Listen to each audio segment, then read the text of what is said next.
Welcome back to another episode of The Real Down on Paddle and Fin. This is your host, Sam Jones. Got Dan Perry with me tonight as well, and a whole gamut of the biggest names in the industry tonight. We're pretty excited about tonight's episode. This is a first for us. We don't have just one guest, but we've got four for you tonight. We're calling this the TOC Roundtable. It's going to be pretty sweet. We're going to be talking a lot about Hobie, talking about the Tournament of Champions, some of the other hot topics going on in the industry right now. And we might have a few surprise guests as well. So we'll see if anybody pops in here. But hang on tight, guys. This is going to be a good one. I'm ready. You ready, Dan? Dan froze up. Dan's so ready he froze up. Stage fright. He's so excited. Yeah. There he is. Right. He's back. You with us, Dan? I never left. I was always here. All right. So let's do it. First, let's go around. Everybody say their name. Tell a little bit about yourself. We'll start with Jody. Yeah, my name is Jody Queen. I'm from Bluefield, West Virginia. I just recently got back from the TOC in Washita, where I garnered the first place finish, and I'm still kind of reeling from it. So if I get my tang tangled tonight, you'll understand, won't you? Yeah, we will. And what other? And you're a bona fide guy, right? I am. All right. Next we have Eric. You want to say your name and tell us all about yourself, Eric? Yeah, my name is Eric Thomason. I live in Knoxville, Tennessee, and fished 3 Hobie events this year, 2 events, and then qualified for the TOC. I just got back Monday from Washita. Actually went out there with your next guest, Jordan Marshall, and come in 7th. Had a top 10, had a nice check, and just had a great experience.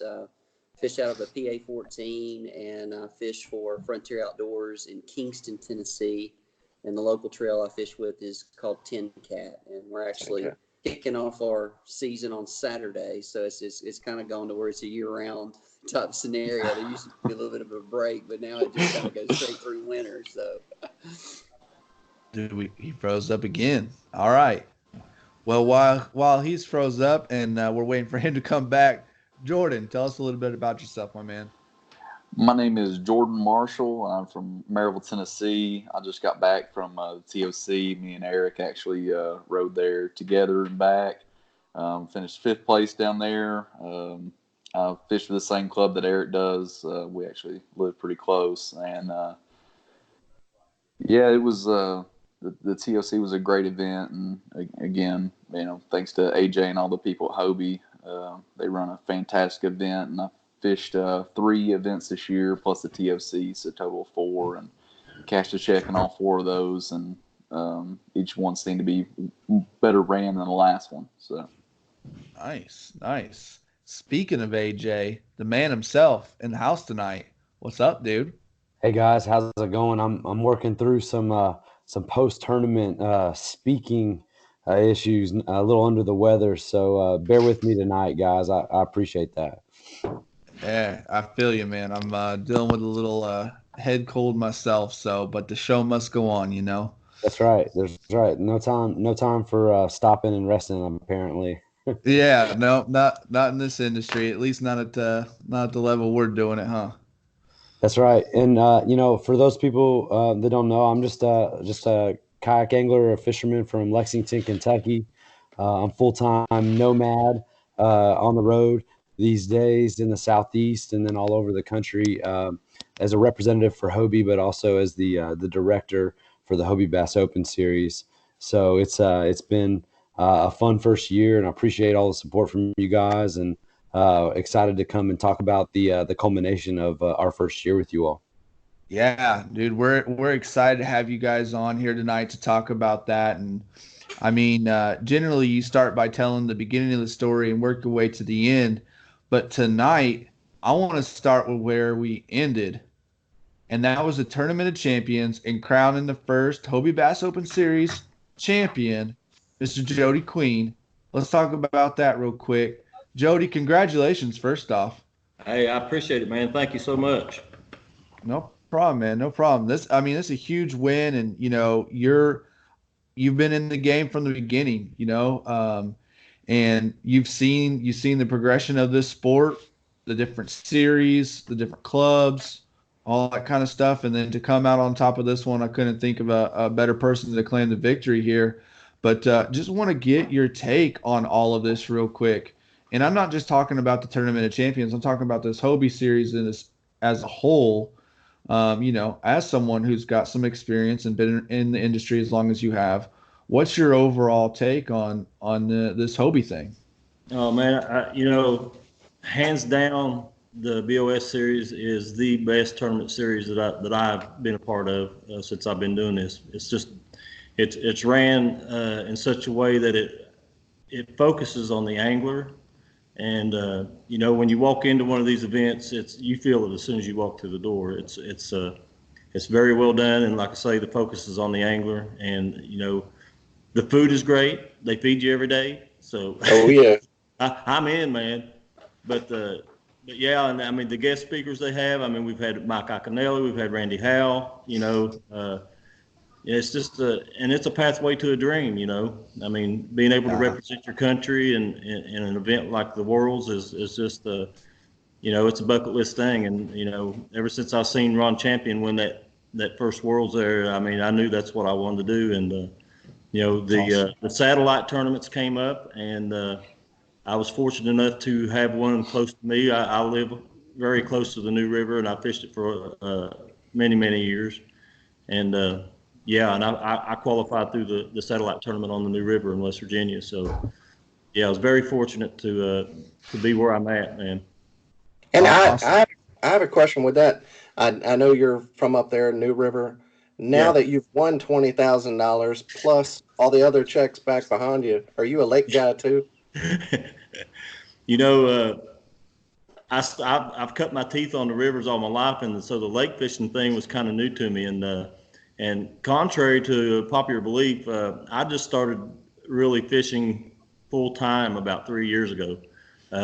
This is my about 3.5 years in now, and the lakes were a stumbling block for me. They really were. And but this community is so free with information, and you can come a long way in a short period of time just because the anglers are so helpful. So if I didn't have that, I'd probably still be stumbling over my electronics. But I've learned so much on them here in the past year that it really helped me in the TOC. And so kudos to all my fellow anglers, kayak anglers out there, because I'm here because of the information that they've shared with me and helped me through my stumbling blocks, and I really appreciate them. Awesome. Well, Well, I'm sorry. my man Dan's breaking up again on us and freezing up on us. So I don't want tonight to be necessarily a tournament recap, but I do want to ask you a couple questions about that tournament. Before we do that, though, I kind of want to go around the table here with Eric and Jordan and kind of ask you guys, your overall take on this series as well. Now we know Jody's all about food, and when I have a feeling AJ's a smart guy. AJ's a smart guy. When he was going through and working with Hobie to put this together, I think one of the first things on the list was, hey, if we feed them well, they're going to love this tournament series, They'll come back, and they're going to keep coming back for more. So no surprise to hear Jody say that. But Eric, let's start with you. Let's get your overall take on this trail and this series as well after the inaugural year. Well, I'm not as fortunate as Jody. This is a secondary activity for me. I've got a pretty stressful full-time job, but I look at it, and Jody was absolutely spot on. You have a choice as an angler where you want to compete, and I've been doing this for about 3 years, and I've done a little bit of everything, and it's not even close to compare what Hobie does in regard to truly, understanding that the responsibility of the tournament and the tournament director and AJ and Kevin and those guys is to have a quality angler experience. And obviously, you're not going to win every tournament that you fish in. And so, whether you do well or not, having that experience to fellowship with those guys and having a consistency about how they go about their business. After you fished one, you kind of understand, the process, and, they continually make improvements. And, I was fortunate enough to do well at Chickamauga in some really tough weather, and then in Guntersville I had a really, really solid weekend, and that's how I qualified for the TOC. I came in 5th at Guntersville, and I mean, these guys are good guys, and they do the right thing 100% of the time when it comes to making difficult decisions in these tournaments. And we as anglers know that there's some responsibility that we have the onus to fulfill, but they do the right thing. And I mean, if AJ says it once, he says it 100 times. If you got questions, you're on the water, you got a squirrely picture, you got something, call me, we'll work through it. And it's not the case in some of the other events that I've fished in, or some of the other trails that I've fished in. So for my money, I mean, I'm going to focus on the Hobie events, and I'm thrilled to fish, this upcoming season with Hobie, and looking forward to, hopefully qualifying for the TOC again. And then I think they made some great adjustments to the 2020 qualifiers and how you go about doing that for participation, et cetera, et cetera. So that'd be my take on it, but they do a great job, and that's where I'll fish. Awesome. Good insights there. Good insights. Jordan, what about you, my man? How are you feeling after this first year? I think Eric touched on the biggest point as far as what I think is that's the angler. They really care about the anglers. It was really refreshing when we walked into the TOC down there at Ouachita, and you're filling out paperwork, and Kevin's right there telling everybody as soon as they come in, hi, this is Kevin. Congratulations on making it here to the TOC. Is a fantastic achievement, and that really hit home, because you get there and it's like, man, this is awesome. This is a big deal. This isn't just a regular tournament that everybody can qualify for. This is a legitimate TOC, and I think next year they've done nothing but improve. I think the way they've set up how you qualify for TOC next year does nothing but kind of like help guys like me. I actually got a roll down spot from Guntersville this year. I actually finished 8th in 3 events, and got a roll down spot from Guntersville. And I think qualifying on points does nothing but help me, keeps me, from not getting discouraged from, not finishing in the top 6, or I guess it'd be the top 3 next year. And I think, that'll help a lot of participation next year, all the way through the years, top to bottom. And really looking forward to getting in some of those events next year and seeing what they've improved on. Awesome. Very good. Very good. So some pretty good feedback there, AJ. I mean, that's got to make you feel good, right? Oh, absolutely. But I mean, these guys have been great all year. They've been giving me feedback throughout the season. And I talked to them. I talked to the anglers. I asked Jody about some stuff today for next year. Ron and I talk regularly. I had a call with Eric and Jordan on the way to Ouachita, and getting their feedback on some things. For people that may just got into this sport like this year, before this year, I was one of the guys. These are all my friends. These are all my peers. We fished together. I've been at the 10 with Jody in year 1.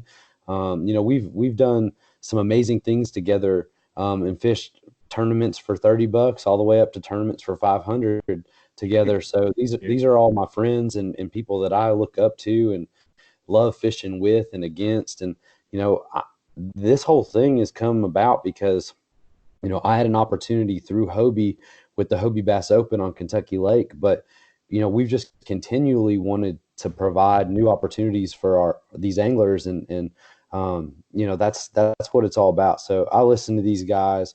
I've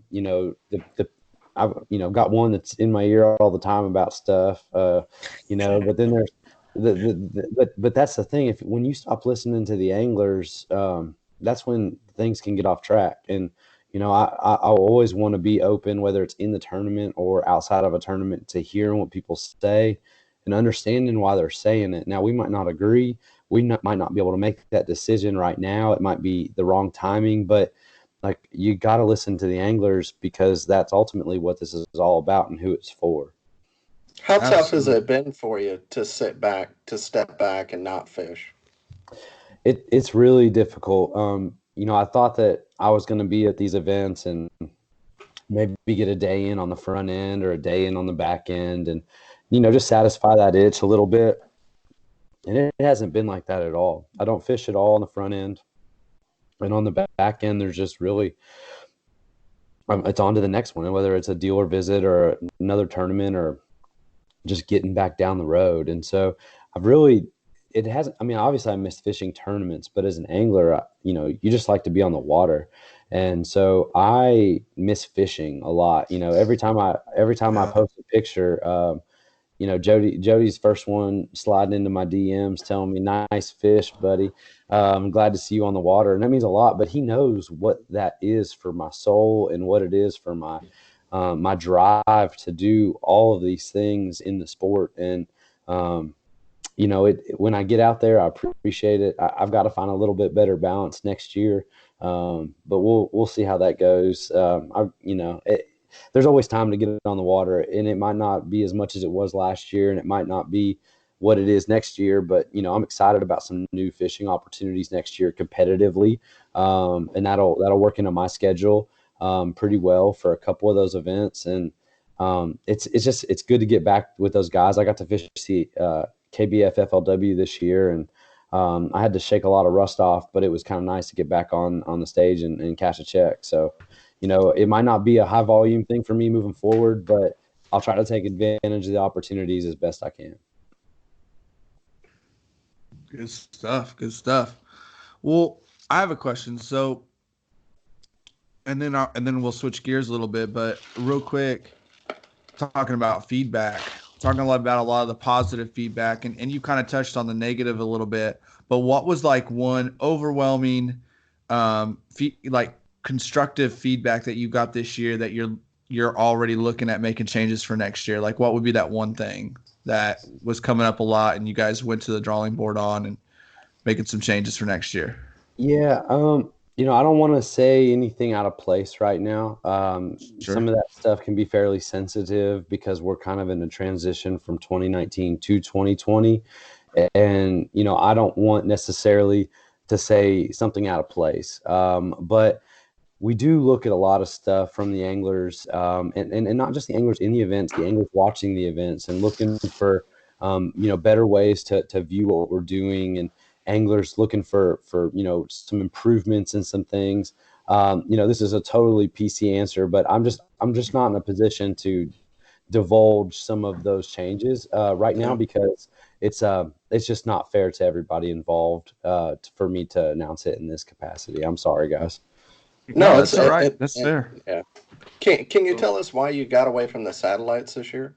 Is that that's a great one. The satellites were a really cool opportunity for us in year one, and it obviously, because of the satellites, we crowned a champion, and that's really what it was about. It was about giving people in different parts of the country that didn't have a 2-day open within an hour or two or 6 even. Away from them, a chance to come out and in one day on a local body of water, potentially win some good cash, but more importantly, get a paid entry into the 50 Angler Championship. And despite all of that, in theory, they just really weren't very popular. Even our best selling or our best attended satellite was still lower than our worst attended open. And, we obviously as an organization could have done more in marketing those and getting more people involved. But I think where we, our niche in this growing competitive landscape is like Eric was talking about, the experience. And it's really hard to provide that kind of premium experience in a single day event. And I think that we just really found what we were best at, and it was showing an incredible return on investment, getting anglers in on a Friday night getting them an opportunity to network with their fellow anglers and meet people and grow, which is what the sport's all about, but also the challenge of a 2-day tournament and the payout of a $200 tournament. And when you look at our numbers this past year, we pretty much, excuse me, we averaged like 82 in our opens all across the country. And then also, our satellites, we averaged like 36. And so, that's not a great number. It's a jump from nothing. But, when we look at our resources and what we could do better at moving forward is giving people the 2-day experience, which is where it's at. I mean, I saw an angler complaining about, his experience at a satellite, and, that's not normal for these Hobie events. Like, that's not what we built. That's not the experience that I think is important for our tournament anglers. And, if we can't give the same, experience in 13 or 10 or 11 satellites, whatever it was, then we're going to move on from them and put all of our efforts. I mean, I'm going to be at every single 2-day event next year. I'm going to be there. Kevin's going to be there. I mean, we're all in on this thing, and every event, like Eric was touching on, and Jordan, like you get used to it, and we check your board on the way in. We're going to have a meal on the first night. You get used to it, and that's what it's about. And if it's your first time coming to one, we want you to have that experience that makes you want to come back. Awesome. Good stuff, man. Well, I appreciate you taking the time to kind of break that down for us. And we totally understand, where you're coming from and not being able to speak to all the details just yet. So we'll get you back on, put you on the hot seat later on. Yeah, we're excited about some of that stuff, but just with respect to people involved in sensitive situations, we just want to, wait till the proper time for that. But we're excited to improve and excited to take that angler feedback and make it better, because there's, we just got started. We literally just wrapped up year one. Right. We're at the bottom floor, and we're looking with all these anglers that are excited about it, looking to see where we can go from here. Yeah, and I don't think anybody here or anyone listening to this has any doubt you guys are definitely going to make it great. So, all right, well, let's jump into a little bit of a tournament recap here. Jody, let's start with you, my man. We heard, as you were talking earlier, you qualified through a satellite event. Came out here to Ouachita. Not your first time on the lake either, huh? No, actually, I did fish the FLW tournament on Lake Ouachita, and about 10 years ago, I had a chance to go up there and just look around the lake a little bit. I had a buddy that lived there in Hot Springs, so I was a little bit familiar with the lake, but I hadn't really fished it before the FLW. So, did your experience at the FLW Cup come into play here in this event?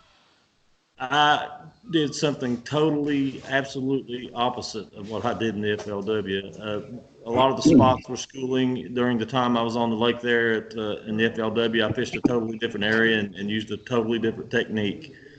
I think, I'm still learning these lakes, and I'm still learning to use my electronics and stuff like that. And I think the biggest thing that helped me on this tournament was my electronics. I learned a few things on how to use it, and I actually put it into play during this tournament like I've not used them in any other tournament before. So being able to figure them out that way and is, I think, what put me on the top on this one. So you want to talk a little bit about what techniques you were using in this event? Sure. I mean, I started out on the shootout that they had before the TOC. I fished it too, and I started out on brush piles because, everything that I heard about Ouachita was, oh man, the fish are on it's that time of the year, go fish the brush piles, and I found brush piles in 20 feet of water during the TOC, and I did catch a few fish off of those brush piles, but they weren't really producing that well, and basically out of aggravation, I headed up a creek and got into real shallow water, even though we was having some cold weather. And at the end of the shootout that evening, I was in shallow water, and fish. So I knew that, I knew that I was going to have to find shallow water for the TOC in a flat in a bigger area. So that's what I did. I pulled up Google Maps, Google Earth, and found where two creeks came together, and that's where I ended up on day one of the TOC. Okay, very good, very good. At what point was it during practice? Whenever you knew that you were on something serious, how good did you think it was? I mean, during practice, I had 80 inches off of a couple brush piles, and I thought that was going to be my pattern throughout the tournament. And the first morning of the TOC, it totally changed because I just wasn't pulling fish off those brush piles like I should have been. I couldn't get the fish activated. There was a few on them. I found them, but I just couldn't get them activated. So that's what caused me to go into the head of that creek. And the creek was so small, I knew it wouldn't handle me for 2 days. So, that's why I found a bigger area with the same stuff on it. And it was all stick ups and logs and rock piles and stuff like that on that flat. And I just went through with my electronics. I spent, probably the last hour of the TOC of the shootout just marking stuff, because I knew those fish were in there, and I figured that was where I was going to be on day one. So, yeah, that's pretty much what caused me to go to that other area. I know that you caught them on a 3/8 jackhammer, right? Yes. So why a jackhammer over a spinner bait or a square bill or anything else that you could have thrown in that wood? You could probably look for the wise man on the mountain that lives in a cave with a white beard and ask him that question.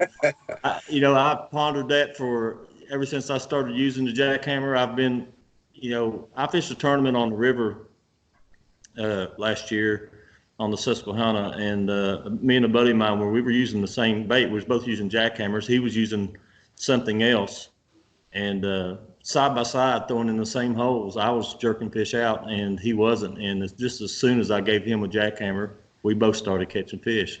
So I don't know exactly what it is, but it is something. I don't know if it's the sound that they make or the action that they produce. But even with the jackhammer, you have to change it up to try to catch a fish. I mean, I put on a half-ounce jackhammer because I was fishing a creek edge, and that was in like 7 or 8 foot of water, and I needed something to get down, and they wouldn't hit the half-ounce. I mean, it was that. I think it was retrieve speed, because in order to get that 3/8 down that deep, it was just a grueling slow roll, and I'd just bump it off the wood and off the rocks and off the laydowns, and that was producing my hits, my strikes. Nice. You see, Dan wouldn't have asked that question had he been a host longer on this show. So Dan, he just came on a couple weeks ago, but as I know from doing a lot of these, there are 3 baits everyone needs to have tied on if you want to win a tournament. That's a jackhammer, a Cinco, and a whopper plopper. Yeah. You got one of those 3 things, you're good. And then if it gets real tough, like real tough, maybe a Ned rig. I'm pretty close to that. I keep for my top water, I'll keep a whopper plopper, of course, but I'll use a drop shot that I started picking up that technique in the last 6 months, and of course that jackhammer never leaves my hands usually. At La Crosse up there, I used the jackhammer up there and had great finishes up there too. And at the national championship, I mean, it was a jackhammer. Just learning to use that bait is so versatile, and you use it in different ways according to what the bite's like. And if you can hone in on all those different techniques with it, you'll catch fish with just about anything. Are you sponsored by Z-Man? I am not. Z-Man, give this man a call. He needs some help buying his jackhammers and winning more money. Right. Come on. If anybody deserves a sponsorship. I lost 52 of them on that last tournament. 52. I heard 52. I heard another person saying that you didn't have a real sponsor. I'm trying to get them to send me 52 jackhammers.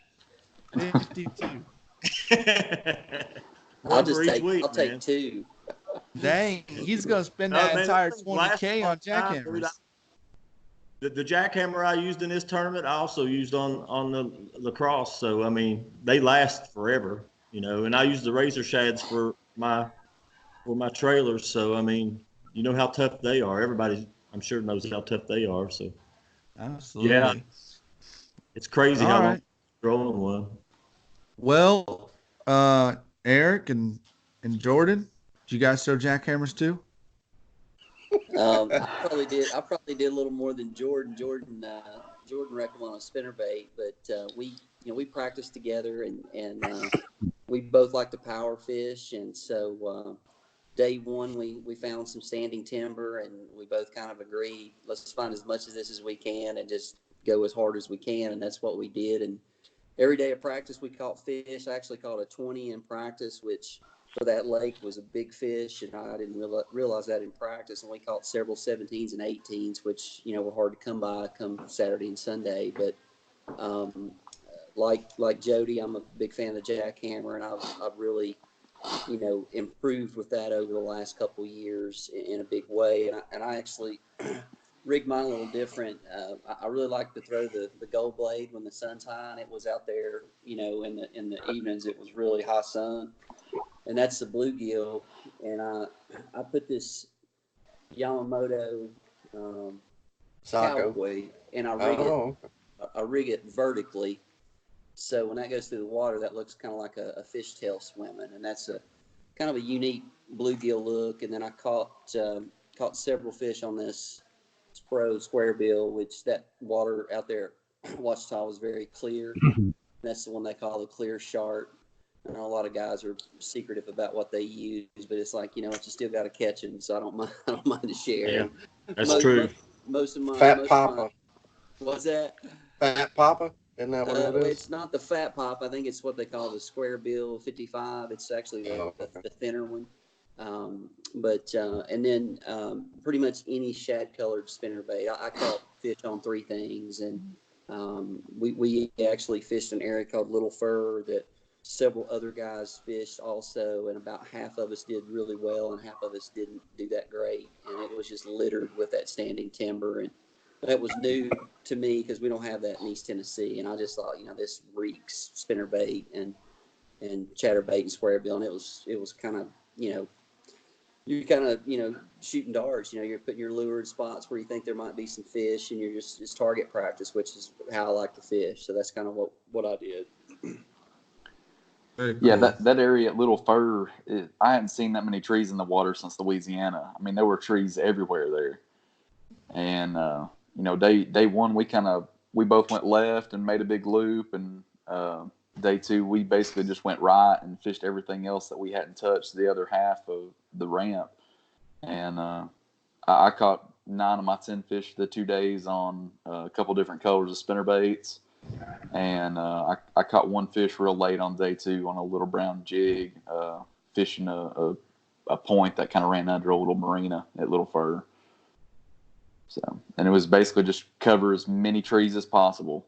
That was basically all me and Eric did was cast and keep on moving. And I think I covered 7 miles the first day and covered 9 miles the second day. Yeah, there's definitely a ton of timber in that lake. What depth range were you guys targeting though? Because you can find timber in that lake literally from the bank to 50 foot of water or better. So what area were you targeting? I would say that probably 90% of our fish come out at 3 foot or less. Okay. Yeah, I'd say everything less than 6 foot without a doubt. And Jody, go ahead. Was that all picking up during the afternoon whenever the sun was coming out, or was it just consistent all day?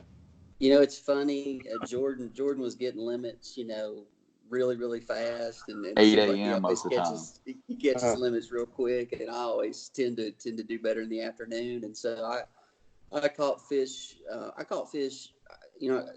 AJ knows this. I've fished a lot of these tournaments. I'm typically a big fish guy. I like to fish for big fish, but as I've altered my style to be more competitive, you have to get limits in these things to have any type of chance. And so I'm just grinding for a limit, and I caught a lot of fish both days. I think I caught 8 or 9 fish on Saturday and 8 or 9 fish on Sunday. And compared to the field, and I know Jody caught a ton of fish as well, but compared to the field, that was something I looked at as fairly, something to be proud of compared to the rest of the guys that had that kind of skill and ability.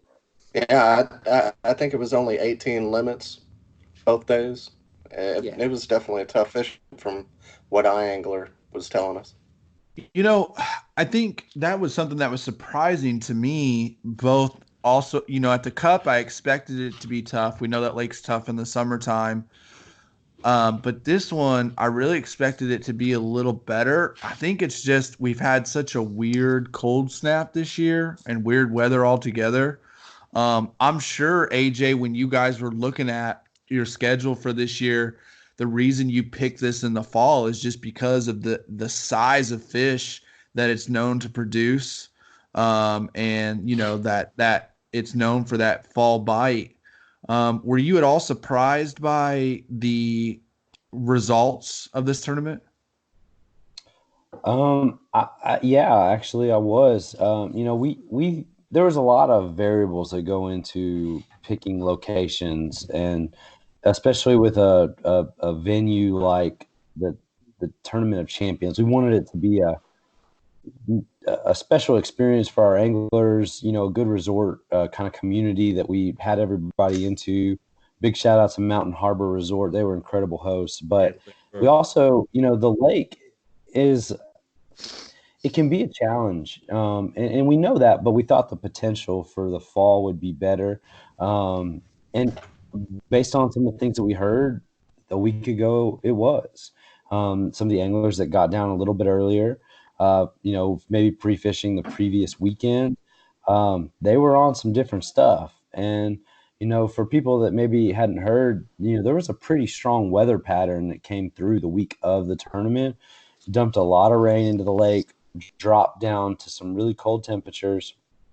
And this time of year, that just kind of changes things a little bit. And so I think that it was a combination of all of those things that kind of made that impact. And now when I happened to do well in the FLW tournament there, my average was a 15.5-inch fish. And when you look at I think third place, their average was a 15.5-inch fish in this one. So it fished very, very similar as far as the targeted size. But it was a challenge for our anglers. And I think the championship, it's fun to go out and whack them. I mean, we all like to catch a bunch of fish and catch big fish. But I think when you're fishing in a championship with a lot of notoriety, some big dollars, qualifications, there needs to be an element of challenge there. And that's what the anglers kept telling me that week. They were like, yeah, I'm from California. I hope this thing's tough. They want it to be tough. They came in wanting the bite to be challenging because it's an equalizer.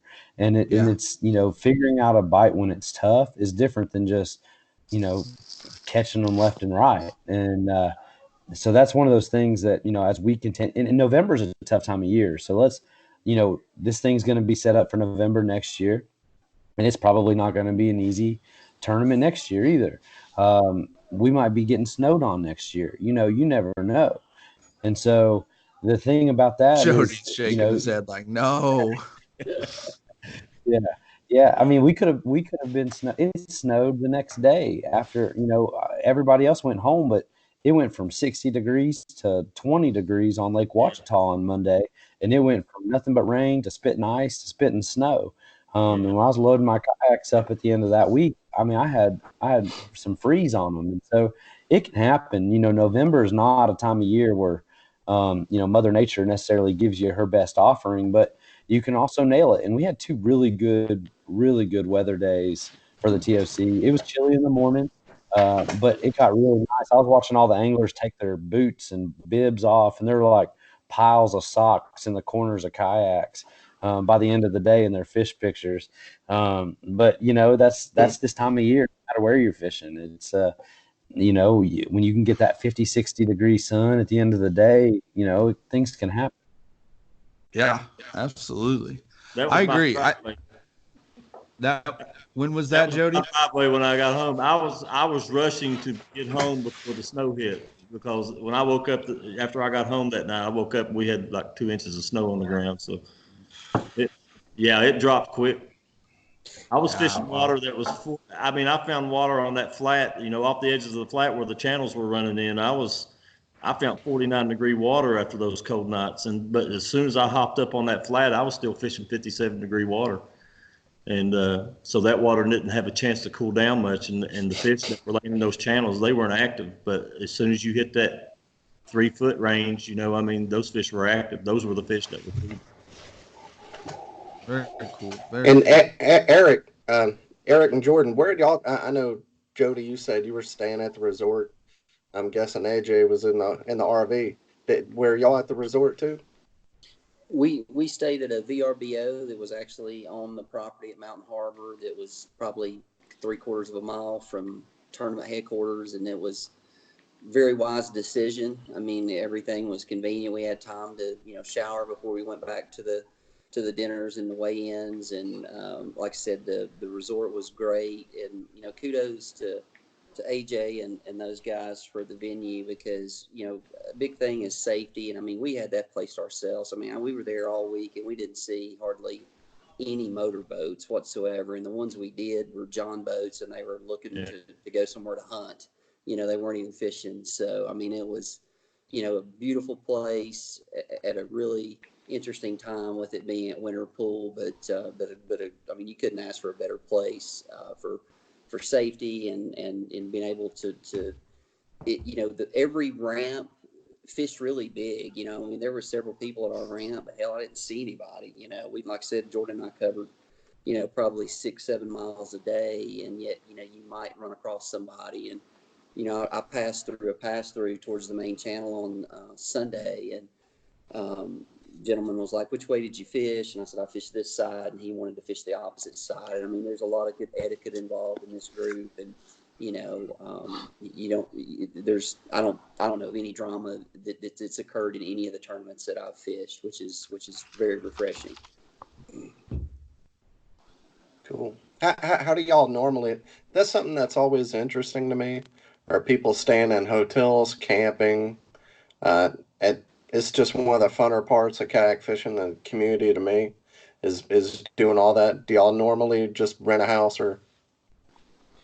It depends. It depends. We had Matthew Van that came up and fished the shootout. He spent 3 nights with us, and he came from Florida, and we take a trip to Venice, Louisiana to redfish, and the first time we went down there, we were kind of surprised because there's nothing down there unless you bring it. So I used to live down there. Yeah, it's bad. Yeah, exactly. So when we went to Wichita, I was like, I brought some steaks and some pork chops and stuff, and then we cooked out a couple of times. But yeah, I mean, and then I think Sunday, Siddiqui came to our place, and Ryan Lambert and Terry, and we just had a nice little kind of celebration with some of our Tennessee people, and Jody's super nice. Didn't really know him that well, and I'm so glad he won, and it's just it was a really good time. Thank you. And I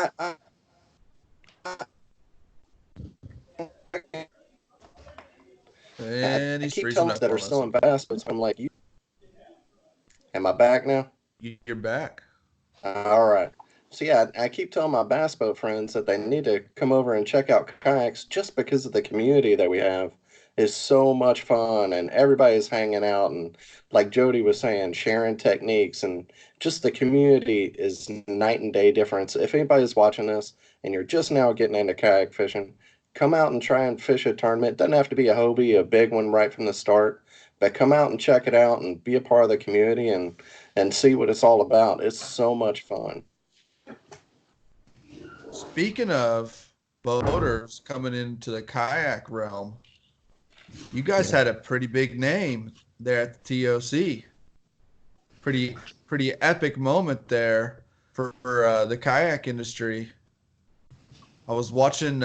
We had just finished up the Turkey Bowl here in Indiana because, as I've said a million times, I screwed up and scheduled it on the same day. So my boy Jackson couldn't fish the Turkey Bowl and fight for the championship again, or the win again. But anyway, we were watching. We were sitting at the bar afterwards, Murphy's Craft House, where we hosted our weigh in, and we were watching you guys on live, and it was pretty cool to see the one and only Iconelli. Yeah, man, that was awesome. You know, the last day of the TOC, I had just packed my van up and had planned on driving home, and the interviews and boss talk and stuff like that, it ran so late that I didn't have a place to stay, and I was fortunate in that Morgan Prominence, he heard me tell AJ something to that effect, and he said, "Hey man, you can stay with me." Well, I ended up staying with him and Mike Iconelli that night. So I got to sit down and have a beer with Mike and talk, and wow. I mean, that was the icing on the cake, man. I got to tell my alligator story, and it scared Mike to death, I think. And he's a legit kayak too, a legit kayak guy. He is. Yeah. I mean, he's talking about coming down to Seminole, man, and you know, he said if his schedule can turn him loose, he said he would love to come down and participate. So that leads me into my next topic, and you know, as we look at next year, even with the Tournament of Titans, Gerald Swindle was talking about getting into that. We got Jordan Lee, Michael Iconelli, and a host of other guys. That's just to name a couple of the big names there. This has been a hot topic, though. You know, we saw Dave Lefebvre win up at it was St. Clair, wasn't it? Yeah. Erie. We saw that, and that's when it really became a talking piece. But as competitors on the kayak side, and I don't know honestly your guys' history, if any of you come from the boat side at all. I fished in a boat for years before getting into the kayak side, but I'm curious your guys' take on this as elite kayak anglers, and I consider you that as qualifiers at the TOC. What's your take on the possibility of MLF, BASS, and FLW pros making their way into the kayak circuits? Man, what an opportunity for me to compete with them, man. I have no problem with it, really. I would love to beat one of those guys, you know? Oh, yeah.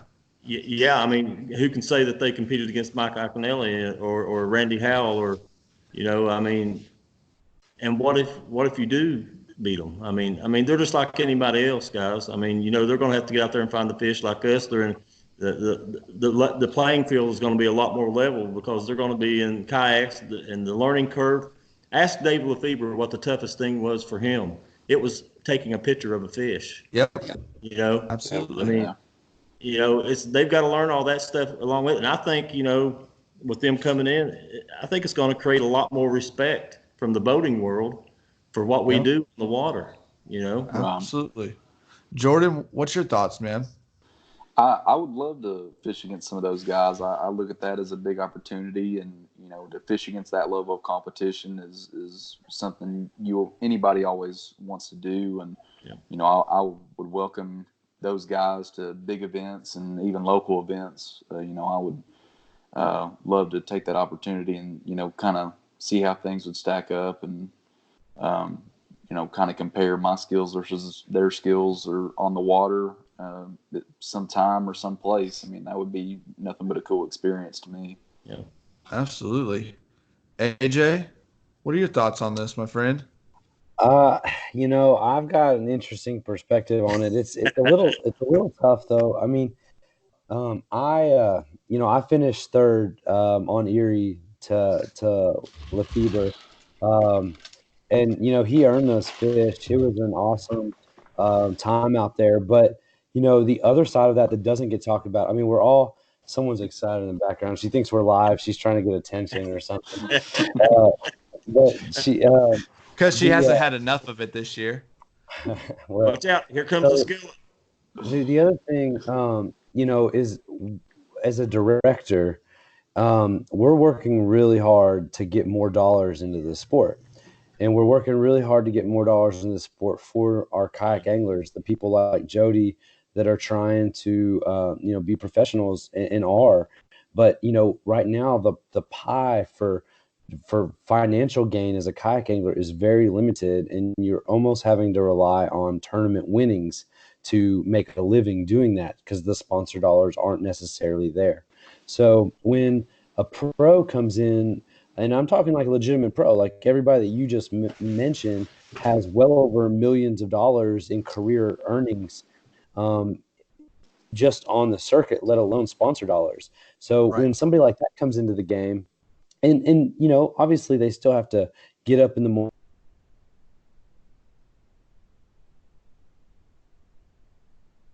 win the tournament. Somebody like that has taken money away from this sport and helping this sport grow. And just from a perspective, I would imagine out of anybody in that 50 angler field at TOC, winning $20,000 would be drastically more impactful into their life and career than, say, if Iconelli was fishing it. So that's the other side of the coin. But the reality is, as this thing grows, you got Bass putting an event out there, you got KBF putting huge dollars out, and you've got Hobie that's just going to keep growing. There's more dollar opportunities, and there's more chance for financial gain, and there's more chance for notoriety for the anglers. And as all of that grows, maybe I won't like have this like almost protective feel where I want to see that money stay in our fraternity. But it's it's a competition. It's open to anybody. So if the anglers are welcoming it, then as directors, we should be welcoming it too. Wow. Great point. Yeah, excellent. I'm glad that we got your viewpoint on that, because that's definitely an interesting take, and I don't know that I've heard that side of the coin yet. For me, my thing is, I don't think just because we're in plastic boats and we don't fish on the Bass Pro Tour, I don't think that it's right for people to think there aren't some amazing anglers out there in our field. And I think if you put some of our guys with, those bass boats and those sponsor dollars on the big tours, I think they do really well. It is a different game though. It's completely a different game. And so I think it's kind of cool to see these guys come in and see how they do. So I'm all for it. But you got me thinking, man. I'm not gonna lie. You got me thinking there with your viewpoint on that. So I don't think we got. Go ahead, AJ. Yeah, it's I'm not saying it's the right viewpoint, but it is just another one. And Randy and I talked about it before the Gunnersville event, because Randy was like, "So do y'all want me to fish this event?" And I was like, "Randy, I mean, buddy, it's up to you. Like, if you want to fish this tournament, you can do it. But I don't want it to be about you fishing the tournament. I want it to be about everyone fishing this tournament and you being a part of that. Because I don't think there needs to be extra notoriety on kayak anglers fishing, or professionals fishing kayak tournaments. I think the notoriety still needs to be on the kayak anglers. It goes back to goes back to what I said about the opportunities for kayak anglers to make it and to get their name out there are so limited. And I would hate to see resources being put into putting a professional fisherman that's also in a kayak tournament, blowing them up, as opposed to some of the amazing anglers that we have in this sport. But he kind of said it best. He's like, I get asked to fish club tournaments and things like that when I'm back home. And he's like, it's not really, he said, it's kind of a lose-lose situation almost. You want to fish, but like if you get beat, then, everybody gives you a hard time because you're so-and-so getting beat on your home body water. But if you win, then everybody's like, oh yeah, you should have won. Right, exactly. And so it's definitely a challenging thing. But like when we were talking to Mike afterwards, we had a really cool time where we got to go over our schedule with him last year. We did, and we're going to release those videos and kind of get some promotion out of them for our upcoming events. And I'm honestly, man, this guy was like, I had to ask him to quit banging the table because he was getting so excited every time I told him one of our next venues. And, because we got the mic set up and it's like, bam, bam, bam. He's like, yeah, man, Erie, dude, that's awesome. Just full on Iaconelli. And he was legitimately excited about our schedule. And then when we weren't even recording, he just looked over and he was like, I want to fish one of those. He's like, this thing is awesome. He's like, I want to fish one. So I know that's going to be a conversation that we have. And it's going to be multi-layer. It's going to be Iaconelli as an angler, and then with Hobie's affiliation with Iaconelli, like what that looks like. And at the end of the day, we're going to make the decision that's best for the kayak anglers that are supporting our series. And if he wants to be one, and if we want to open it up and let pros be involved, if that are even affiliated with our company in that capacity, then we'll do it. We'll roll the balls out and let everybody play. So I want to put something towards you. Do you think that the pros that want to drop down into this arena, do you think that maybe the sponsor dollars would follow with them and maybe help the sport in that way at all? I mean, is that a possibility? You'd have to think so a little bit. But I think that, we're talking about different levels of pros too. There's a lot of guys that are out there trying to make it in every different capacity. And when we talk about Randy and Jordan and Mike, I mean, those guys are the top 5%, and so those guys, it follows those guys. But then there's guys that are trying to make their name and pay their entry fees and all that. So what has to happen, though, in my opinion, for sponsor dollars to want to come in heavier into the sport is the attention outside of our groups, the coverage of events, the excitement of it. And, we're still building it. We're still trying to figure out how to do it. But there's a reason that some of these guys are household names. They've stood on the biggest stage and held up the biggest trophies. And they've had that 20,000, 30,000 people cheering for them in these arenas.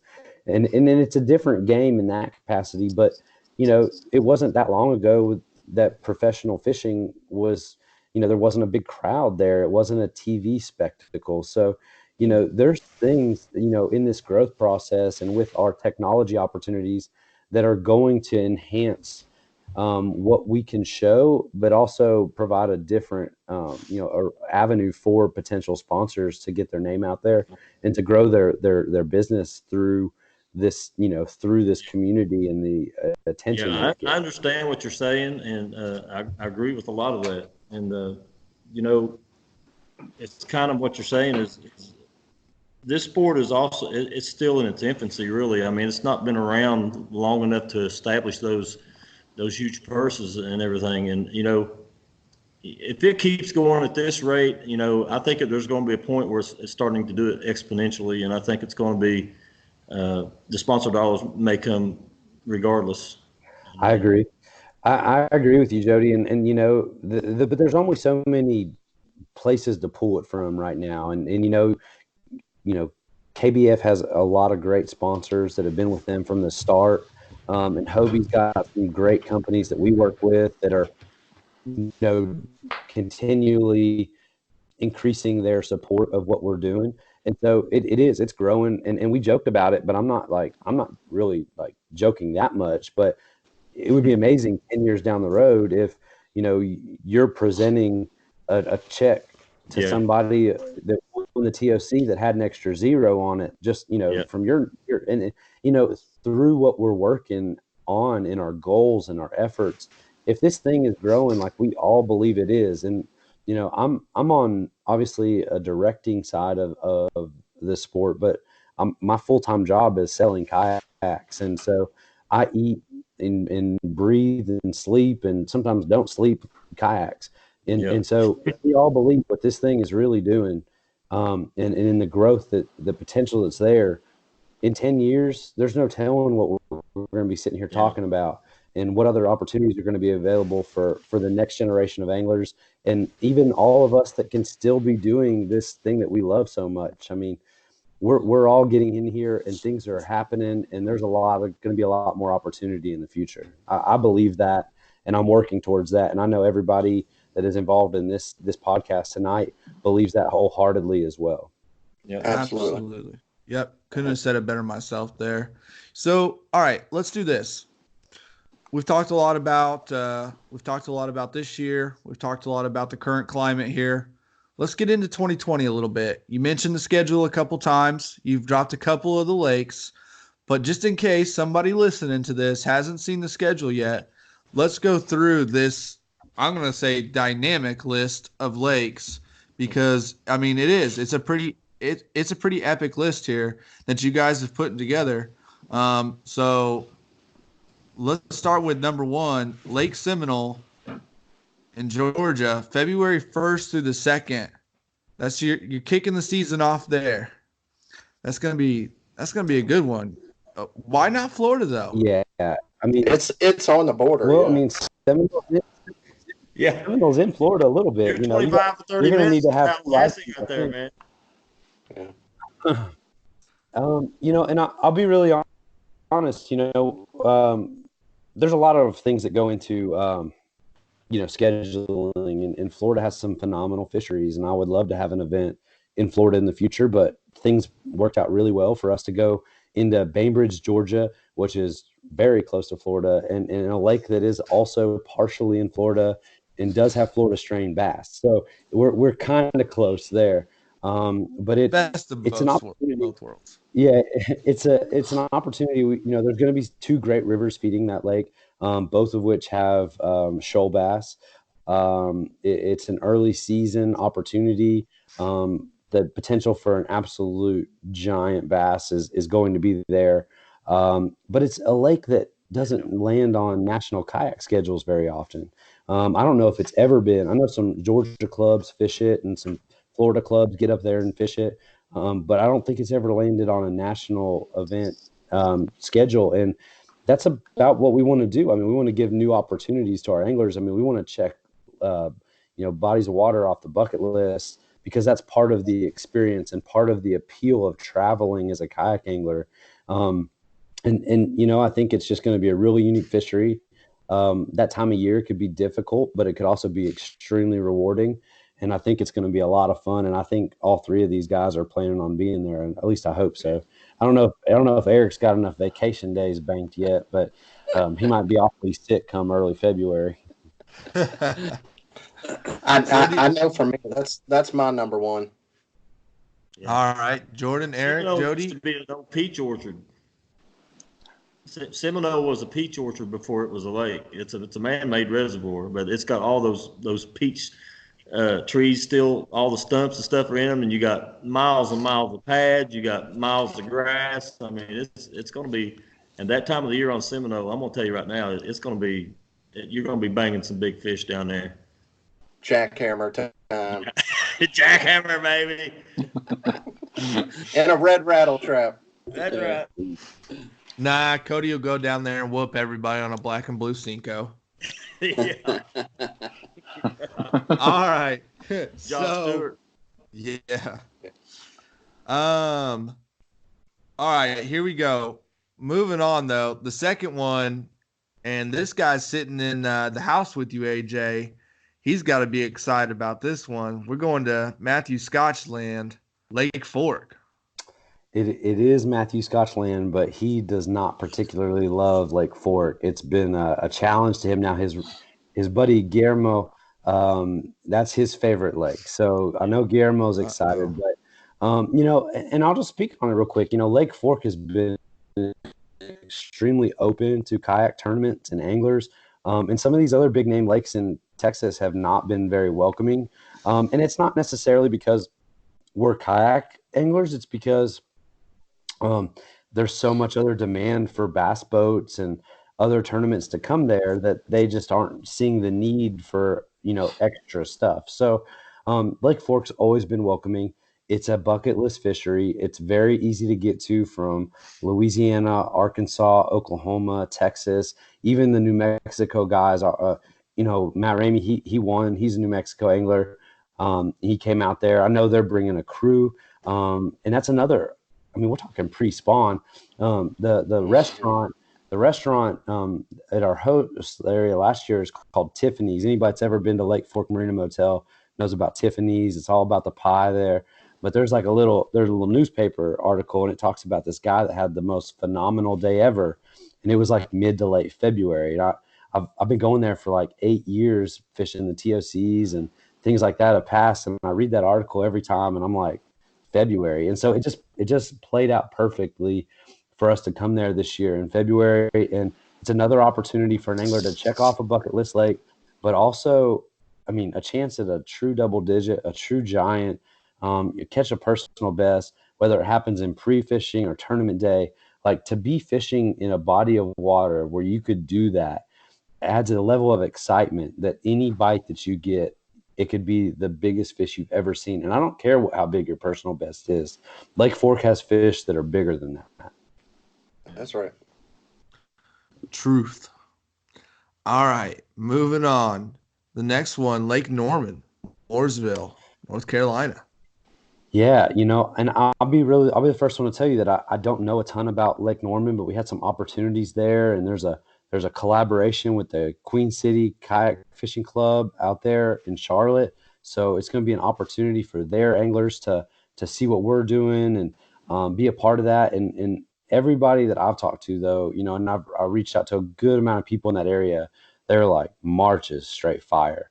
Like, March is happening. So, it's a dock lake. It's going to have, some different opportunities for our anglers. But some big spots are available, in good size largemouth. And I think it's just going to be a good opportunity for people in that part of the country that haven't had an event. Because, I mean, we had a satellite in South Carolina and we had a satellite in West Virginia. But that area of the country has phenomenal fisheries. It has amazing anglers, great groups of anglers. And we wanted to put something in that part of the country that those anglers could feel comfortable going to in a short period of time from the house and have a chance to really compete in this series. Who said North Carolina, AJ? What's that? It's me, it's Hank. Oh, yeah. I'm coming for you. I can't wait to see you, buddy. Yeah, it's going to be a great event, fellas. I hope I see you all there. Hope so too, man. All right. Hank. A cameo. That's right. Cameo. Nice. Yeah. Hank jumping in there, weighing in on the 2020 Hobie season. He's pretty pumped up for Norman. Yeah, y'all are doing a great job. Brian and I are listening here. We're sitting in chairs just following along. It's a great time. Well, I miss seeing both of you guys at these tournaments. Always a pleasure to see you guys, no matter where we're at. Yeah, y'all are killing it. Keep it up. All right. So next stop is a big one. Fan favorite, Lake Erie. Yeah, that was I've got some good connections up in Pennsylvania. The kayak anglers, a group up there, was very helpful in working in interested in this opportunity, and can't thank those guys enough. But we're talking like smallmouth spawn. Like, if that doesn't get you excited, right, then I don't know what does. And these are giant smallmouth. I mean, we're talking like 5 legitimate chances at 6-pounders, and they're just going to be stacked in there, and you're going to see them, and it's going to be a lot of fun. And it's going to, they're already saying, they're like, oh, everybody wants to St. Clair, but we can't wait to show you the totals of Erie in May. And I'm excited. And, smallmouth, like, they are straight up after my heart, and that is my favorite species by far. So to get a chance to hit a trophy fishery like that at the right time of year is just a phenomenal offering for anglers. And I hope we see a lot of people come up from the South, but also, I know the Northeast guys, they're like, Erie and Pennsylvania is not close for us. Well, we're going to keep working our way up there to you guys. And we know that you all have some amazing fisheries up there, but that spot in Pennsylvania is a good middle ground for reaching plenty of kayak anglers and show out. We see where you're coming from, and that helps us figure out where to land for following years. So I think that could be a phenomenal event some huge totals. We're talking personal best smallmouth, and it's going to be a good time. Yeah, there's a lot of buzz in the 70 air. anglers in the 90s. Yeah, I think that's part of why Ike and Ellie was excited. Was it's not just the schedule and where you're fishing; it's the times you're fishing. Yeah. You're hitting the pre-spawn, the spawn. You're following it just right. And if you're the one who made the schedule, congratulations, because you did it. It's awesome. Yeah. thank you, man. I appreciate that. I'll just live vicariously through all these competitors, getting to fish these amazing fisheries at the right time of year. I just hope And they save me some for Monday. I might squeak out an hour or two. and then next, right after that, hitting Kentucky Lake in June, the right time to get offshore, catching big megas offshore. Yeah, and it can be like that, but Kentucky Lakes really take some changes over the years, and what we found out is that there are there's some great shallow water opportunities when the traditional ledge bite is going on, and then the smallmouth, like we're seeing more smallmouth and bigger smallmouth. The Tennessee River is got amazing smallmouth genetics, and it culminates there on Kentucky Lake, and the same thing with Cumberland River on Barkley.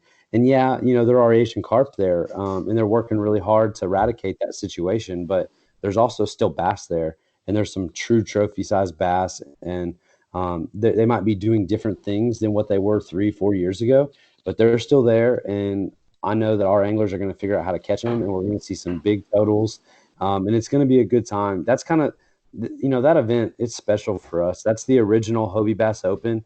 That's what started it all. There's been a lot of our bass anglers that have qualified for the Worlds through that event, and it's a special deal. So, Kentucky Lake always has a special place for us, and they roll the red carpet out for kayak anglers. They love when we come to town, and it's going to be a great time. Yeah, you can't have a national tournament series without a Kentucky Lake event. I mean, that's just a classic right there. Well, it is, and it's centrally located. And, there's so many different states can be represented at that event.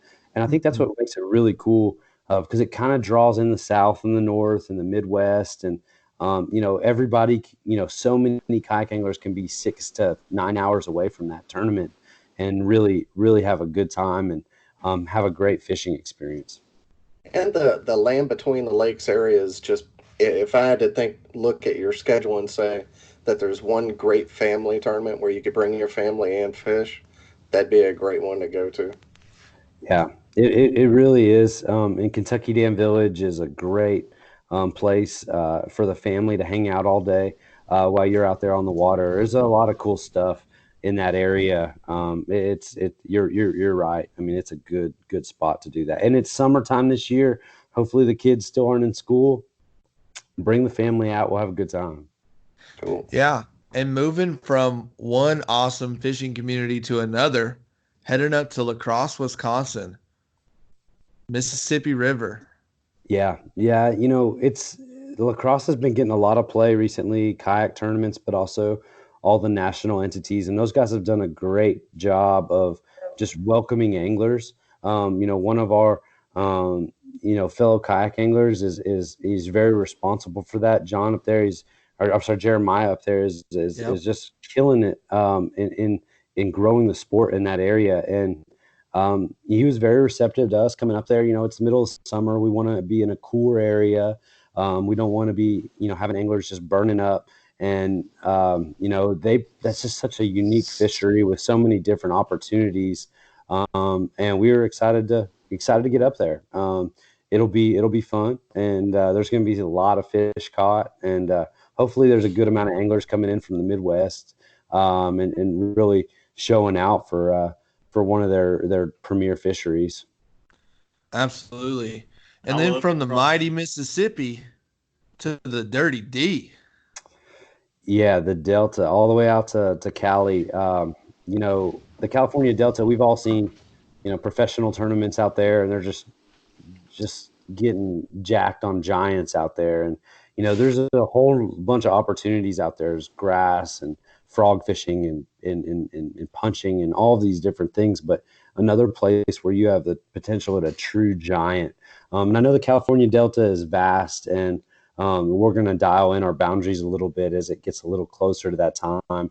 But it's another one of those bucket list fishing opportunities, and I hope that the Western anglers out there, I know they want more than one event, and we'd love to grow it out there with those guys. They've got a phenomenal fishing community, and I'm so happy some of those guys came out to that qualified for the TOC, made it. And we want, as this thing grows, we want to give them more. And I can't wait to see what the numbers for that event are going to be. And there's plenty of anglers from this side of the country that are trying to figure out how to get there because they want to fish a certain number of Hobie events, and they want to check things off the bucket list. And that's a great opportunity to do that. Hey, the guys better watch out for Otraba, though. Jacob's no joke out there. Hammer. He's a hammer, man. Dude, I'm telling you what, you want to talk about somebody that's just raking in the cash, kayaks and on the co-angler side. That dude's been super impressive. But that's just one name, man. There are so many big names out there, and because they don't have as many tournaments, they maybe don't get the recognition that some of these guys here in the Southeast and Midwest do. But man, I'll tell you what, you start bringing them guys out here, be a whole nother game. Yeah, absolutely. All right, so from California, heading back to Arkansas. Yeah, Arkansas is another just perfect location for a large group of kayak anglers to to be able to come and participate in. The Arkansas River, Lake Dardanelle. It's an awesome fishery. It's on every professional schedule. It's one of those places we've watched the pros compete in, and it's definitely one of those places that we wanted to get to. Russellville was excited to bring in a kayak entity and work with us. And it's September. Fall fishing is tough. Like, let's just be real about it. It's not going to be an easy tournament. But the cool thing is that you're going to have 3 anglers that qualify. You're going to have some serious cash paid out, and it's going to be another good tournament. Sometimes these things can't be perfect as far as the timing goes, but if I'm fishing in September, I'd love to fish an area that has a lot of tributaries, a lot of backwaters, a lot of grass. So hopefully all those things are going to be in play for that event in September.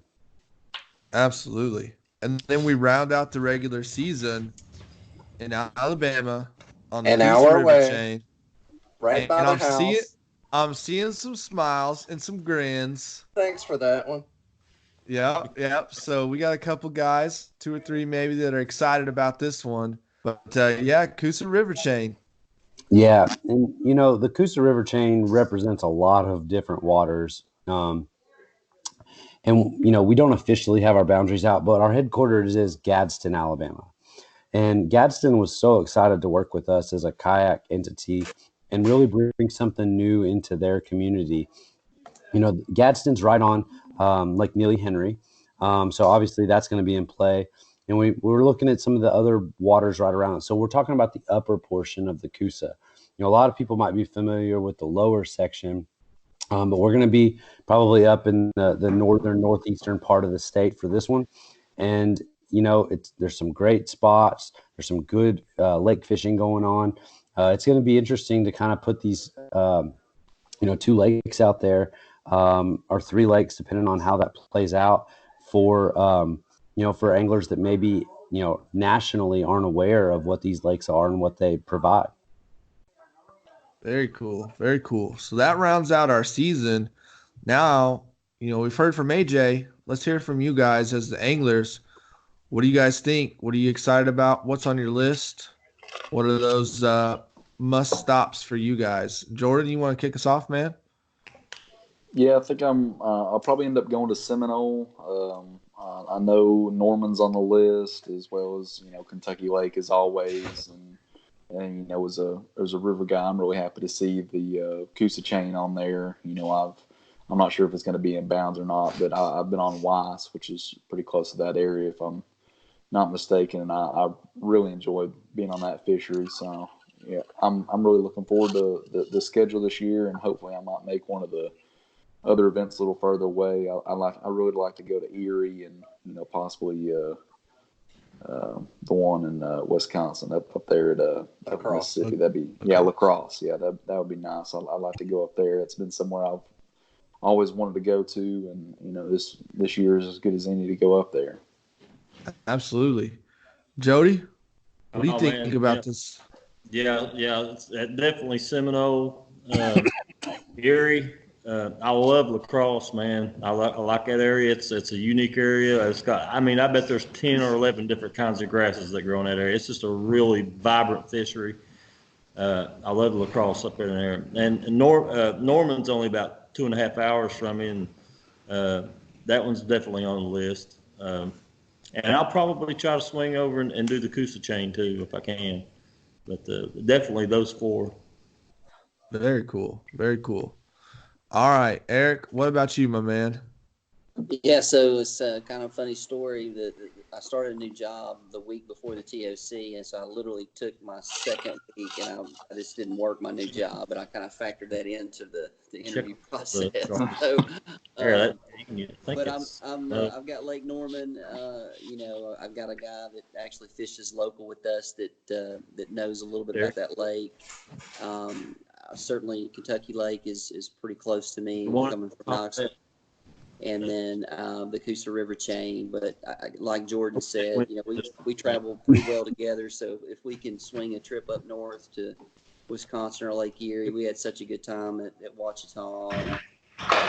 Jordan's a ramp hopper. He'll fish 4 or 5 different spots in one day. And I was like, I'm not that way. I said, you just come back, pick me up. I said, drop me off. Come back, pick me up. I'll make the best of a bad decision if it's not a good area. So that's funny. Yeah, we make the best out of a trip. We actually, while we were down there for a week, we actually played golf when we were during pre-fishing for TOC. Yeah, we played golf on the Friday before the tournament just to kind of decompress, and it was cold as hell, and we bundled up and played golf and decided, we knew we could catch fish. We knew what we were going to do. I was like, why beat our head against the wall on Friday? Let's go do something else. So, how about you? I don't know if I could do that. Which one are you looking forward to the most? Who did you ask? AJ. Yeah. So I'm excited about Seminole. I'm excited to get the season started off. I want there to be some giant fish. I just think the first one of the year is just such a big tournament. So Seminole's definitely like the one. But I'll be very happy to look at like 90% smallmouth up on Erie the whole time.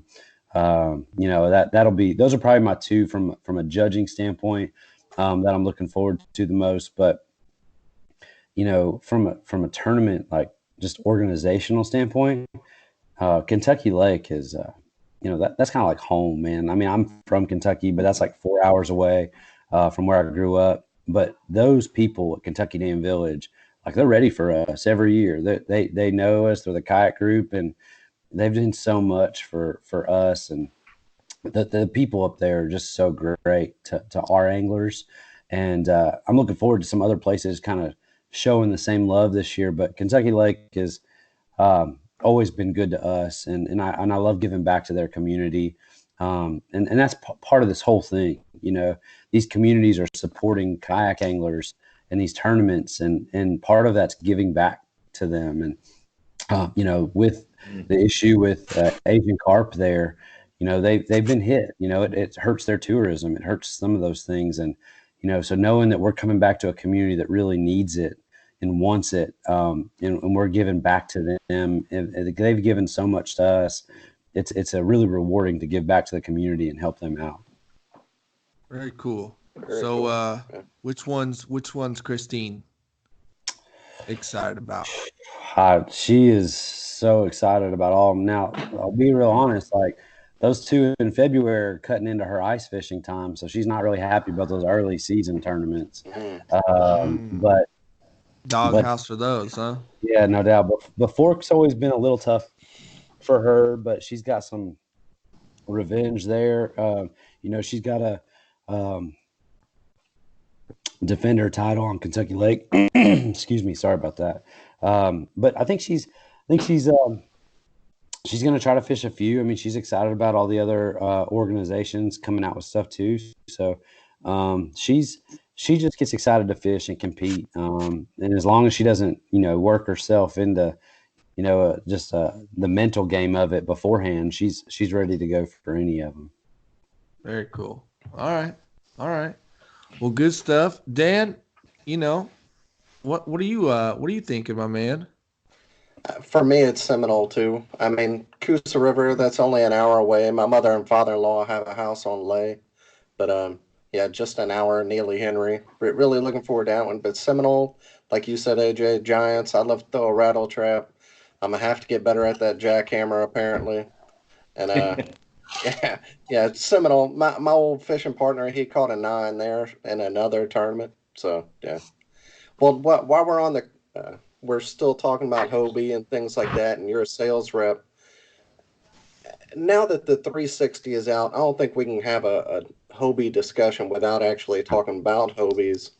And now that the videos are coming out after iCast, and I know everybody hates the term game changer, but I think now seeing the videos, it's even more of a game changer than what everybody thought it was in the beginning. And how is it? Has it even? I know that you're fishing in one. Is it? And we have 2 other guys who fish in a PA. How has it changed your fishing? I'm just curious from somebody who's actually been in one. Yeah, excuse me, and sorry if it does sound like a sales pitch because I have trouble turning it off sometimes. But what it does is it completely changes how you can control the positioning of your boat. And fishing is all about the positioning of your cast and angles and the presentation. So if you have a system that allows you to control your boat more effectively and efficiently to make that perfect cast each time, you're going to put your bait in the highest percentage spot the most. And that's really what we're all trying to do. We want to make the right casts. We want to be in the strike zone as long as possible. And having that ability to move inches back one direction or inches over or hold your boat facing one direction with a wind or current hitting you broadside, that is something that we've never been able to do in kayaks before, even when you put trolling motors on them. So from the ability of just boat positioning, there's really nothing that can compare to it, and it is changed the way that you can make casts, which can change the way that you present your lure to fish, which is ultimately what we're all trying to do as anglers. So, I mean, it's legit. I mean, it's a lot of fun. And like, I had a discussion with a friend back home today. He was like, "Hey man, PA 14 or PA 14 360." And I was like, you can't go wrong for one, but don't demo a 360 if you're not prepared to buy it, because if you just go and get a 14 or you demo the regular PA 14, it's going to be phenomenal. It might be one of the best boats you've ever been in, but if you go ahead and demo the 360 and get in 360, it will spoil you, especially if you have a chance to fish out of it, because you can't do things in a regular PA that you can in a 360. And, it's just, once you get used to that, it changes the way that you position your boat in situations. And it's hard to go back. It's very difficult to go back. I'm seeing a lot of the 18, even newer boats, 18s and 19s going up for sale because people want to move over to the 360. Eric and Jordan, are y'all going to make the switch? So I will eventually make the switch. I see the advantages. I'm very fortunate. I've got a 2018 PA 14, and I have several backup drives, which is kind of the only reason that that I'm sitting here thinking. And I'm really hard on boats. I look at my kayak as a tool, and that's why I have backup drives, because I need them. So. The thing about the 360, I'm in agreement with AJ. I think if you get in one, which I have not, because I know if I get one, I'll probably end up with one. I know the drive is bulletproof to some degree with the kick up fins, which I think is great. But I really like the thought of having backup drives. And honestly, for me, that hull of that Hobie is hands down, and I've been in all of them, it's hands down the most ergonomic, comfortable, and what I call fishability. You don't have to think about it. You get in it and you go fishing. That's it. You don't have to do anything to it. Now, you obviously can do whatever you want to. It's got the capabilities to accessorize, but I mean, you literally just get in it and go. And that's what I love about it. I mean, I can be off my trailer in the water and a rod and reel in my hand casting in a matter of minutes. And it's just hands down the best decision ever made was to go that route. Jordan? We might have lost Jordan. I don't see him on here right now. So I think Jordan is actually going to get a 3. Well, I take that back. I think he's going to get a 2020 with kick-up fins, if I'm right on that, AJ. And you probably know better than you on that. That sounds right. Yeah. And I may very well get a kick-up drive, so I still have backup drives because I totally see the value in that. But I can't see me ever fishing out of anything else. And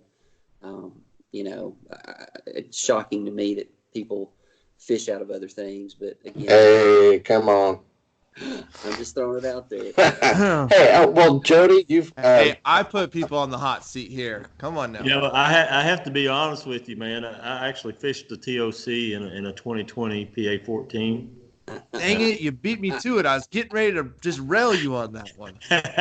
Yeah, and dude, you'll love the kick up fins. That's one of the features of the drive that I really like a lot about that boat. I mean, it's an amazing boat. Rigging that boat was probably one of the simplest things. It's the simplest boat that I've ever rigged. And, hands down, having my electronics so handy and the seat is wonderful. I mean, dude, I just can't say enough good things about it. I mean, I have to be honest about it, it's a great boat, and I will own one soon, I'm sure. I mean, I'm sold on it. I'll have to have one, whether or not I do anything else with it. But I'm going to have one. I will. Hold on. Wait a second. Breaking news: Jody Queen, will you be fishing out of a PA next year? Maybe not like you think I will, but no, man. I just like the boat. I mean, I don't have to fish a tournament in it, or I don't have to do anything. Bonafide is a great boat too. I love my Bonafides. I mean, I've fished out of several great boats, but I am totally impressed with the PA 14, and I would like to have one for personal use, if not for anything else. And I would say though, if I fished one single tournament out of a certain boat and won $20,000 in that boat, I might have to fish the next tournament out of that boat.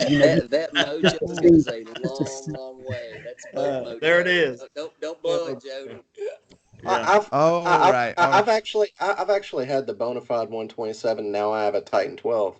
If them merging or you going to go with I know the way you fish now, you have a motor on there for most tournaments. Yes. If they put the propel drive on a Bonafide, would you go with that, or would you stick with the pedal motor? I really. Oh, now we really got him on.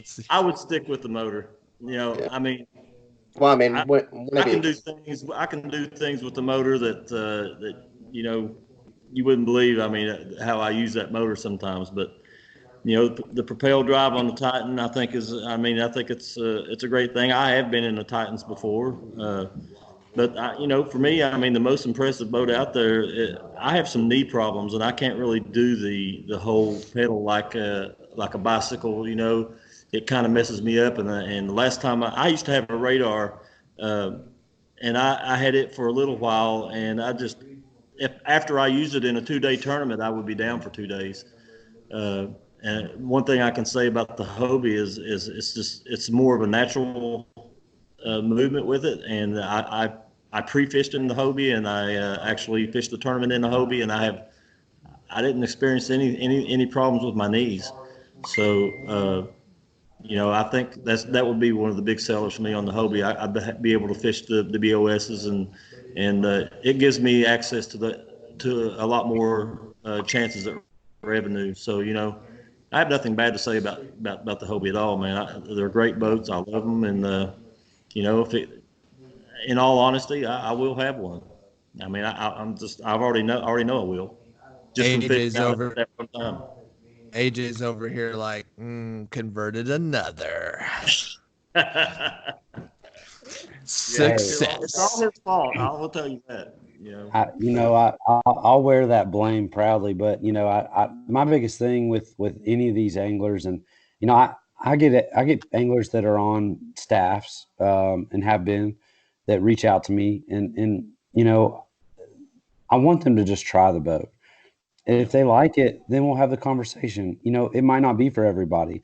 That's fine. But I being member of the competitive community, I've had the opportunity to become friends and acquaintances with a lot of people all over the country, and people privately reach out and ask me, and at the end of the day, there's room for everybody to play in whatever boat's their preference.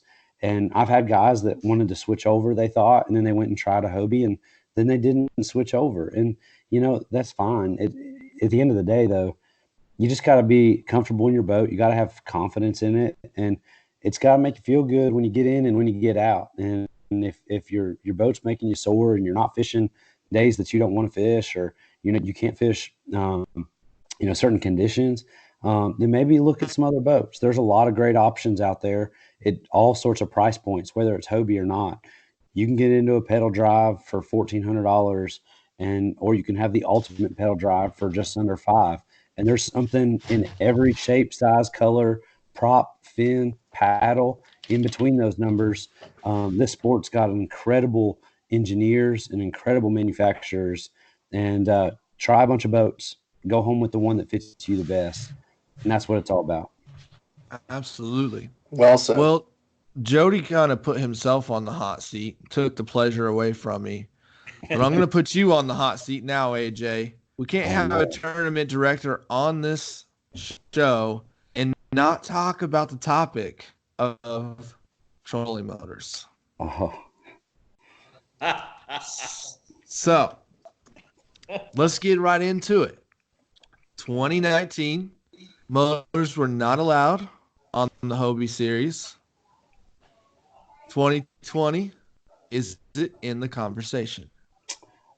So I'll go super PC answer again. So we you gotta give me a little on this one. I gave you all the PC on the last one. I'll give you a little. So okay. We evaluate all of our rules in the off season, which we're in the process of doing that right now. We talk to some anglers, kind of a panel, and really get some feedback from the people that are supporting us throughout the year. The reality, though, is that there's a lot of really good options out there for trolling motors. It's definitely something that is a part of our sport. It is a part of our rules. You're allowed to pre-fish with the trolling motor. But, I've even had many people on the Torquedo fishing team reach out and say, hey, we think it's cool that you guys are still keeping it pedal and paddle. And it adds a different element to our competition. And I think that for right now, that's a really cool area for us to continue to play into. Down the road in the future, there's no telling.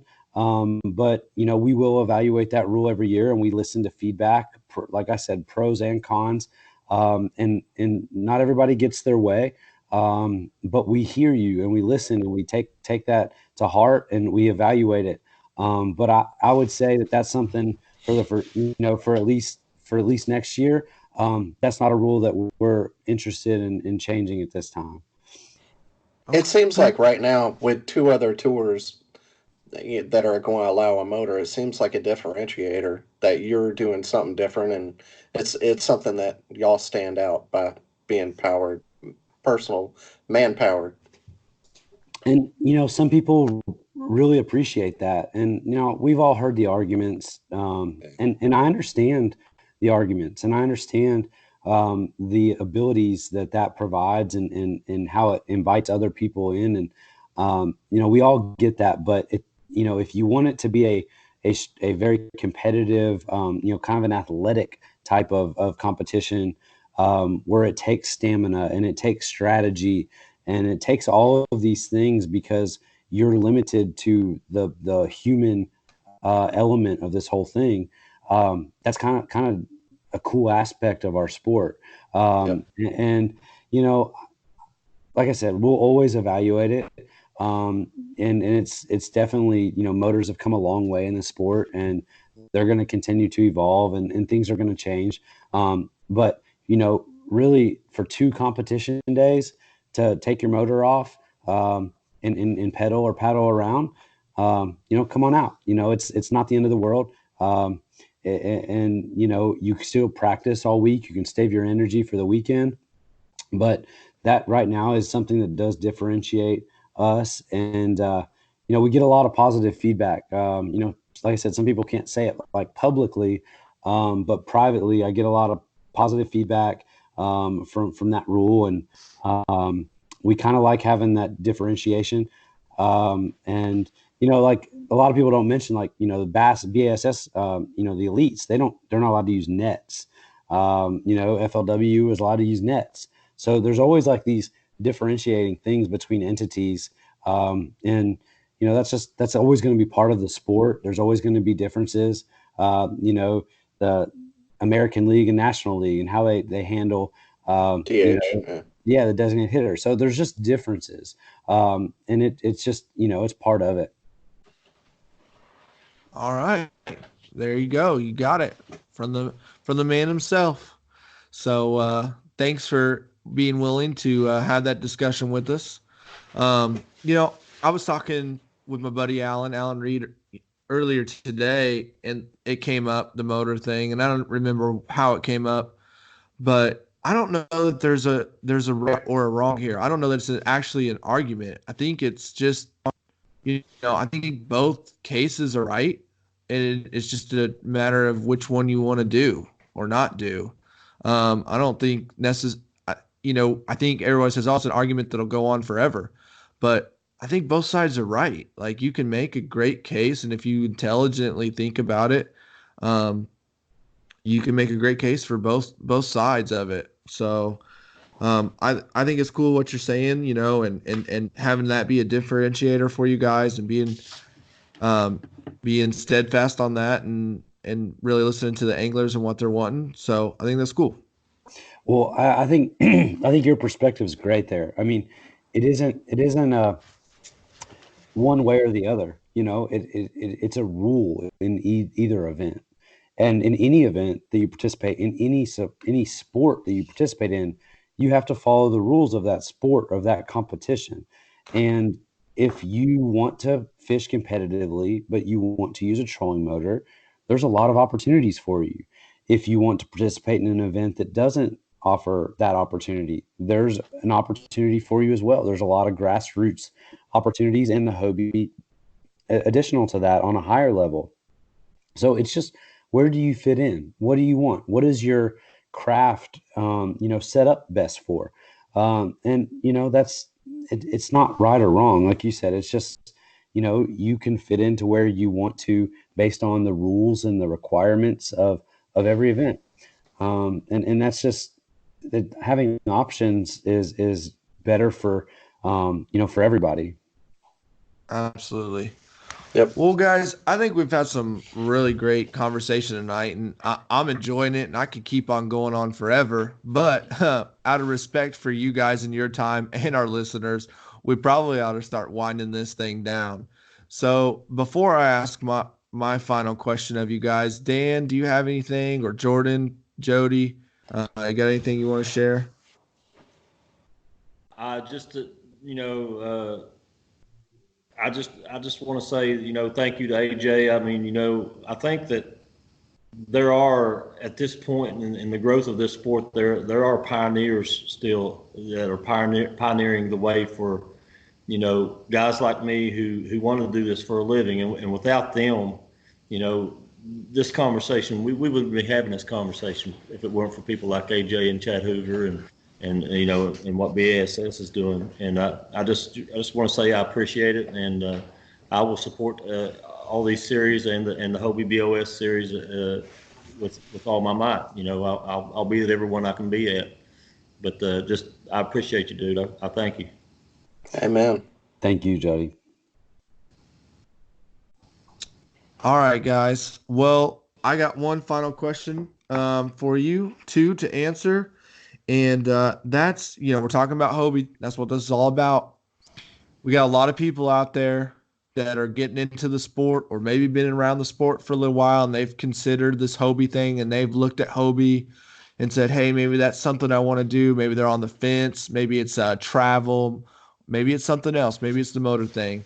But what would you two, now after you've fished a couple of these events and experienced what this is all about, what would you say to a couple anglers, or what would you say to the anglers listening to this podcast who are maybe considering fishing this in 2020?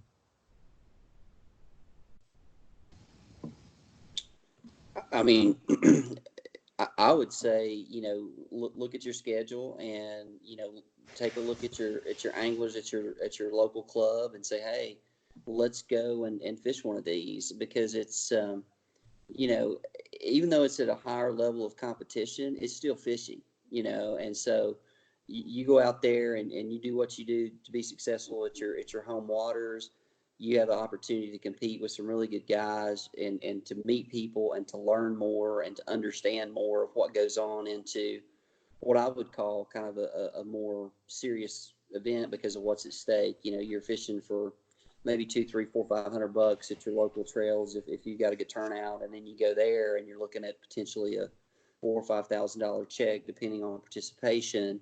I mean, you're still doing the same things, but there's a little bit, a little bit more to it, and it gets you away from your home water. It's kind of like, I used to play golf all the time before I got into kayak fishing, and it's like, some guys played golf great at their home course, but when they got away from their home course, they weren't as competitive. So it just kind of expands your skill set, because I had no idea what to expect going out to Ouachita, and we went out there with a plan, and we practiced, and we had some success, and we had some success on a very big stage with some excellent competitors. You looked around the room, and there wasn't anybody in there that didn't have the ability to win that tournament, and so it was a lot of fun. So don't think you can't, because you can.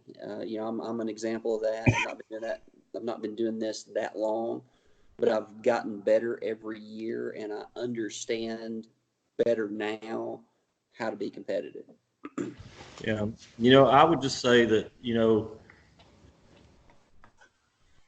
if you have a dream of a pathway to something as grand as representing your country in a world competition, there's no other pathway for you to take. I mean, this is it.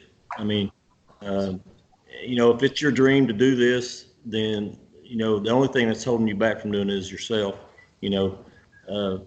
Check the schedules, get out there, do your research, and it could be a dream come true for you if you do it. So, and you're not going to do it sitting on the couch. So, I mean, it's the honor for me. I mean, when I seen Ron Champion, I mean, he's been to the Worlds twice, and I think he won it once. When I seen that video, it was apparent to me that I wanted to take it another step, and Hobie is, and of course AJ is.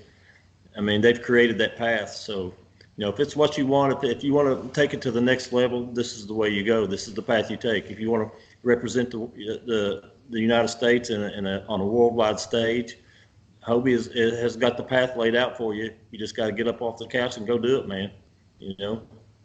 And to Jody's point, I mean, you're talking about what the equivalent of the Olympics is in kayak bass fishing. I mean, it's literally that big of a deal, and I mean, it's awesome to think that you have the opportunity to win the money, but then you get the prestige and you get the respect from the community, and there's just a lot of cool things that come with it. So absolutely, and if you do well in your local trails, step up your game and come fish with other guys, because that's where we all started too.